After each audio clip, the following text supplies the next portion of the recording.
That's done here. Got so many lights coming on. That does not sound good because like so many lights here right now. All right, let's fire up. All right, so currently hooked up right now. I think that should be enough charging, so let's go ahead and fire up after the stock file. Hopefully everything goes fine. Let's go. Today is a very sad day. So a day has come where I have to return the Mustang back to stock because of this catalytic converter issue that has been ongoing for months now. The light has been on and off for, I want to say almost 2,000 miles. It comes in, it goes by itself. Sometimes it's like every 100 miles, sometimes it's like 600 miles. It's just been driving me crazy. At first I thought it was just a bad can of gas, so I kind of drained it out and basically fueled it with a good quality 93 octane, which I typically do anyways, but I was on a road trip. So I was like, you know, maybe the gas I got wasn't the cleanest, and that's what's causing the catalytic converter to detect some bad gas and causing the light to come in and go off. But I drained it pretty much. I drove it 0 miles to E and refilled it with 93 octane from like a top tier gas station, but the light keeps coming back up. Now the good thing is that the dealer has been supportive, and they say if you return the car back to stock, there is a federal warranty in place for 80,000 miles and 8 years. And as you guys know, the car is only 5 years old with about 52,000 miles or so. So we're gonna return it back to stock. Sucks is I'm gonna have to drive this car in stock form for almost 1,500 miles or so. It needs to do the whole readiness thing. So until it's ready, we can't do anything with it. So we have to wait for that, basically drive this car stock and hope that the checking light comes back so the dealer can actually fix it. So we're gonna go ahead and get our trusty HPT tuner, Lund Racing. We're gonna plug it in. We're gonna actually scan for the code one last time because the light popped up again. It was gone like a week ago, but it popped back on. I know the code is still gonna be the same, but let's see if this tuning device tells us something that we may have not seen before. I've been using the other generic OE2 scanner before just to get the code reading, but I haven't used this. So let's go ahead and plug it in, verify the light is still there, the code is still there, it's the same code, and then we're gonna go ahead and return it back to stock. Honestly, it's been 2 years since I have this Mustang tune, and I don't even know what it's like driving in stock, so I guess I'm in for a surprise. All right, so let's go inside the car. Get this thing plugged in. All right, it's all plugged in, so we're gonna go ahead and fire up. Scan for the code first, and then we're gonna go ahead and return it back to stock. The funny thing is, I think the first time the light came up, that was the only time I actually deleted the light and basically reset it. Otherwise, it's been there. Like, it's been 6 or 7 times where it has popped off. Sometimes it's a couple hundred miles, sometimes 1,000 miles. I don't know. I'm hoping this fixes it because I want to do 85. I was supposed to do boost. I was very close to just pulling the trigger on ESS kit, but this popped up, and catalytic converters are known to go bad with boost in general. So that kind of made me want to pause a little bit and figure out this whole issue before I consider E85 long tube headers or even ESS kit, because last thing I want is, this is, as you guys know, is my daily driver. The last thing I want is I get boost in the car or heavily modified with the catalyst headers and E85 and I'm having issues, because right now at least the car doesn't have any aftermarket parts that are impacted by the tune, so I can just return it back to stock. I don't have to worry about it. But once I do have parts that are impacting, that relying on the tune, I would have to take those mods off first and then return it back to stock, which would be very time consuming, and it's not feasible if this is my daily. But yeah, so now that the OB2 is plugged in, let's go ahead and scan the car and see what it's saying. All right, so we got the HPT tuner hooked up. We are in the app. We're gonna go ahead and start the car and then read the code. So let's go ahead and do that. All right. 24 miles to empty. Need to fill it up too. Maybe we'll go for a drive after I reset it back to stock just to kind of try out the car. All right, so I've got here, let's go to DTC so it can read the code. All right, so we got all of that. Let's go ahead and read codes, see what it shows. Allow. So for some reason, the app keeps crashing every time I try to read the codes. It just, like, if you tap on read codes, it just keeps crashing. I just turn off my phone, turn it back on, still the same thing. So I'm hoping that's not the issue if I just decide to restore it. I still got the cam tune here that I need to try it out.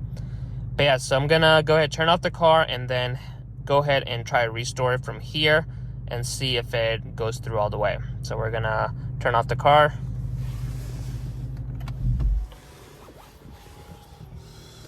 All right, OBD2 is still plugged in, so we're gonna tap the restore file. And then it says everything is ready. September 12, 23 is when it was created, so about 1.5 years. Right vehicle, let's go ahead. Please plug in the RTD. So we're gonna turn on the ignition. Let's go ahead and do that. And then I'm gonna turn off the air because that might drain the battery since it's not on a battery charge right now. All right, let's go ahead and hit right. And it crashed again. Yeah, this app needs an update. There is no update right now, but I'm kind of stuck right now because I can't restore it back to stock. This is not good. All right, so we re-downloaded the app. I'm gonna unplug it and plug it back in. All right, so we just plugged it back in. Let's try it one more time. Unable to connect. This is very frustrating. This app is not what you would expect. It keeps crashing. I had no issues initially when I uploaded the tune, but now it just doesn't want to work. All right, so we did another reset. Let's go ahead and try one more time. Reading codes. Okay, perfect. So I did read the code now, and you can see 0430. So catalytic converter, bank 2. This has been ongoing, but it's not really, it doesn't trigger the check engine light. So this needs to be fixed. So at least now we know it's there. We're not going to clear it. We're just going to return the car back to stock from here, and let's see how that goes. So we're going to go back to flash, and now we can do it maybe. Right vehicle.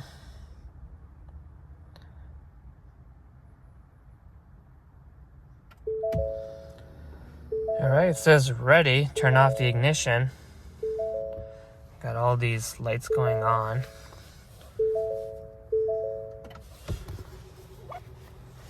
The ignition is off. All right, wait 10 seconds and then I got to turn back the ignition.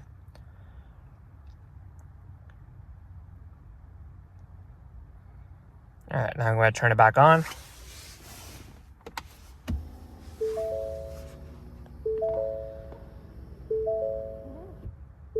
Press done here. Got so many lights coming on, but that's pretty normal. It says complete. Okay. That does not sound good because like so many lights here right now. I don't remember that happening last time, so let's turn off the car. All right, so the update just finished. I'm not gonna lie, it was kind of sketchy because at one point the card was displaying all sorts of warnings and I kind of was like, did I screw this up? But then I had to rewrite the file and it worked out just fine. So we're gonna go ahead and go do the first start, see if it fires up. If it does, at least it returned to stock. See if the check engine light is still there or not. And I have to drive for a little bit on stock tune. All right, let's fire up. Oh, the battery's dead. One thing after another. I think because the app and everything just took forever, the battery has died. So I'm gonna have to jump start the car and then see what happens. Yeah, everything returned back to like literally stock gauges, which is an indication battery's going bad. So we're gonna turn it off and then jump start it. You know, well, while I still have the OB2 plugged in, we're gonna try to read the code and see if that works. So turn on the ignition. So I just turn on the ignition. I'm gonna go to the DTC and then read codes. It will at least tell me if the check engine light is still there or not. If it's still there, then I'm gonna have to turn it off. Oh, you can see the system is shutting off due to the battery. It's still on the original battery, so I guess 30-40 minutes of doing this probably led to this. Yeah, no codes for now, so I think that should be good. Let's go ahead and jump start the car and we're gonna get back in. All right, so currently hooked up right now. I'm gonna actually give it a little bit of time so it can fully recharge. I don't wanna start up the car and have some issues because obviously we just returned it back to stock file.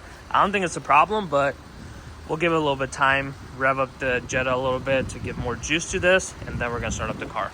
I think that should be enough charging, so let's go ahead and fire up after the stock file. Hopefully everything goes fine. Let's go. Oh yes. Fire right back up. Check engine light is also gone, which is a good sign, so we can drive it and on the stock tune, and hopefully everything works out. The light pops up in 800 to 1,000 miles or so, and I can take it back to the dealer so they can scan it, because the light is obviously there. It keeps coming back, so we know that is an issue. It's not going to go away by itself, which I was kind of hoping that it would just kind of go away. But yeah, we're going to drive the car. It's at 52,000 miles right now, so probably 53,000 miles or so. We're going to drive it around. Hopefully the light comes back on, and we're going to go ahead, go to the dealer, and get it checked out. But obviously we're low on gas. But yeah, so let me fix up the hood and everything, turn off that car, and we're going to go out on the road and get some gas. I'm going to actually bring this with me just in case something goes wrong. We'll just keep it in the car.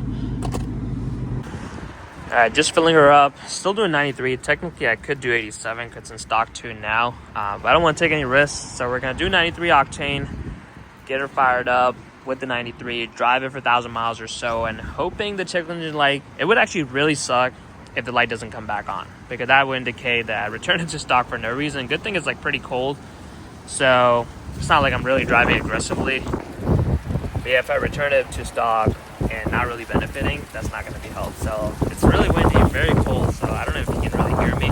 Let's go ahead and finish filling up, and we'll get back in the car. I'm not gonna lie, the stock tune feels a little weird. Having the tuned Mustang for almost 2 years, I got used to it, and even though there might not be power difference compared to just a 93 octane, the way it drives it's really different. I think the 10-speed tuning, the way Lund Racing does it, is a lot different than stock files. So just driving around feels very weird. It also does like this 1, 3, and 5 shift as opposed to going 1, 2, 3, 4, 5. That's something that 10 speeds have, where it skips a gear basically to, you know, help with the fuel economy. But I didn't get the Mustang GT for fuel economy.